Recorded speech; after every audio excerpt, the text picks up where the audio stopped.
there, kids. It's Uncle Comic Book Shaman here again with a scintillating issue of George Herriman's Comic Book Screencast, issue 4. Today we've got a color number from May 9th, 1936. In this period, when a lot of strips were going to a little photostat logo on the strips to save time, George Herriman was coming out with some really creative logos on each and every Sunday of Crazy Cat, at least the ones I've seen. This one, you wonder what's going through his head. It's like a little watering can, and then down at the bottom there's Cat, the tree. I don't know. I think they're cool. In the first panel, we have a Crazy giving a little concert here, and Mrs. Quack Quack, stops to listen, but then she sees a little drama happening. What's this? It's Officer Pup chasing Ignatz down the road.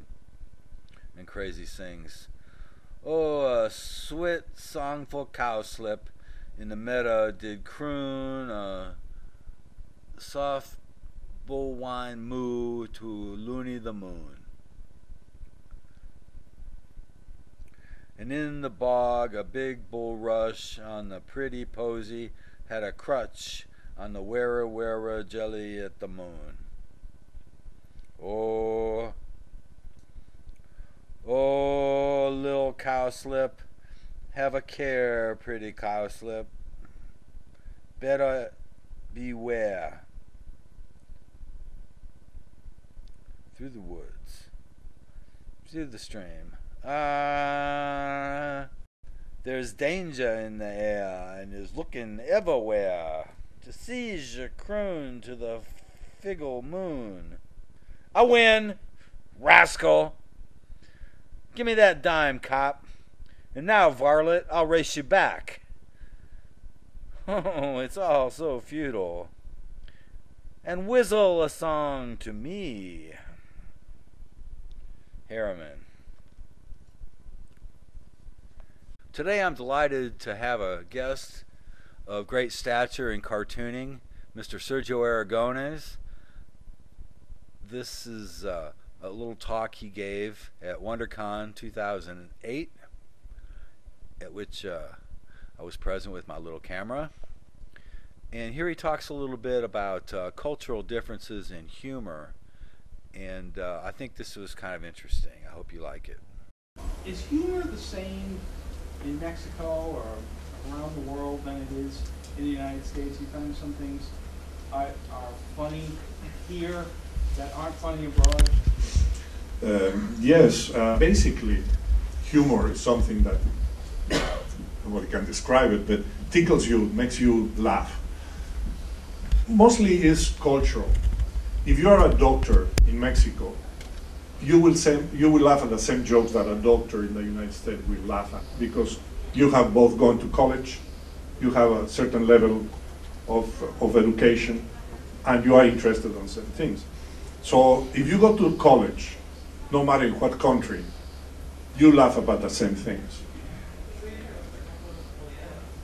If you are in a certain level, you will laugh at that level of knowledge that you have. Localisms, if you make jokes about enchiladas and tacos and things like that, nobody else is going to understand except the Mexican people. In the United States, when I received the strips, many of the gags I didn't understand. I didn't understand about the Americans being hit by a roller pin. I thought how rude his wife's hitting the man with a roller pin. And many things about the mailman and all those cliches that Americans find very funny, we didn't. Because we didn't know that that's how Americans live. So first I thought that every American was very wealthy. Because every movie and everything that we see, even taxi drivers driving these magnificent houses, because the sets are exceptional. When Doris Day is a waitress, she lives in this gorgeous apartment in New York with a magnificent view. She says, man, a Mexican waitress barely can live with a family because he doesn't make a living. So every American must be very wealthy. and very intelligent, because to have all that, and oh my God, it's not true, You have everything here like we have in Mexico. You have poor people. Really, wow, and dumb bells too, I cannot beat. Because usually the white American that we see is spending money and, you find it, oh my God, everybody must be like that. And you arrive and that's not true, this is a cliche. So in humor, that's how it works. Certain things make you fun. The Max Brothers didn't translate well into Mexico.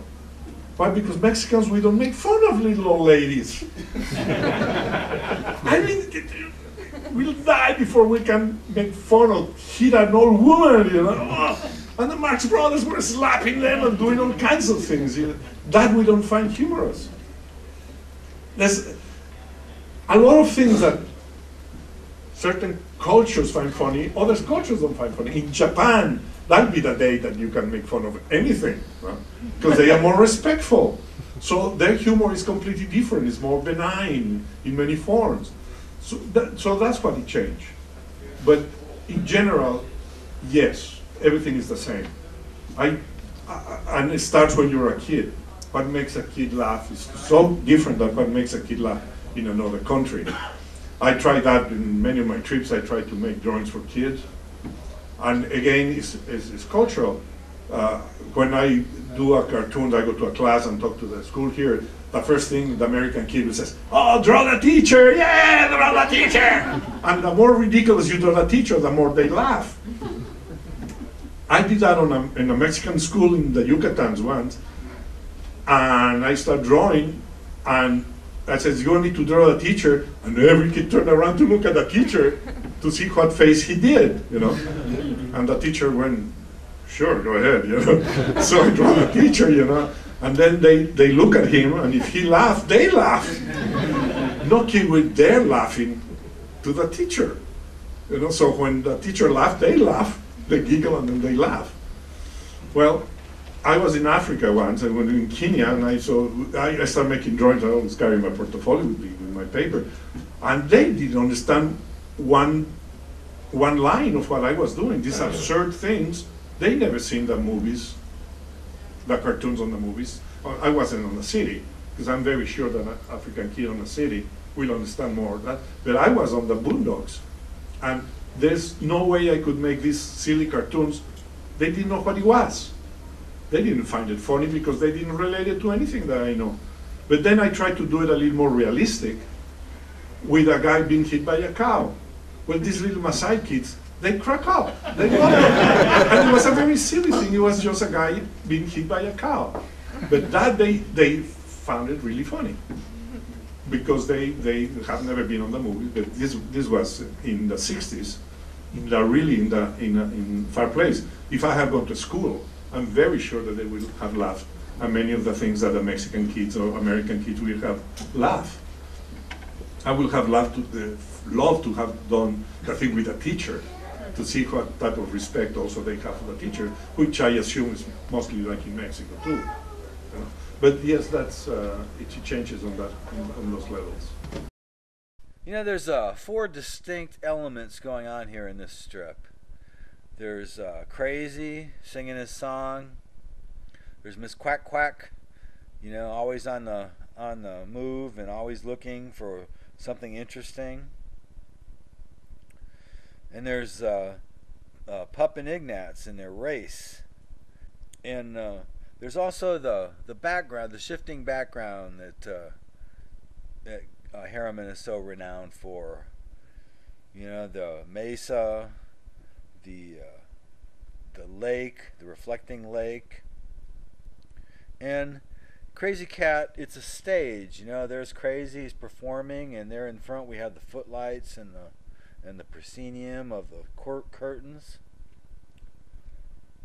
And here's a perspective, going through the hill.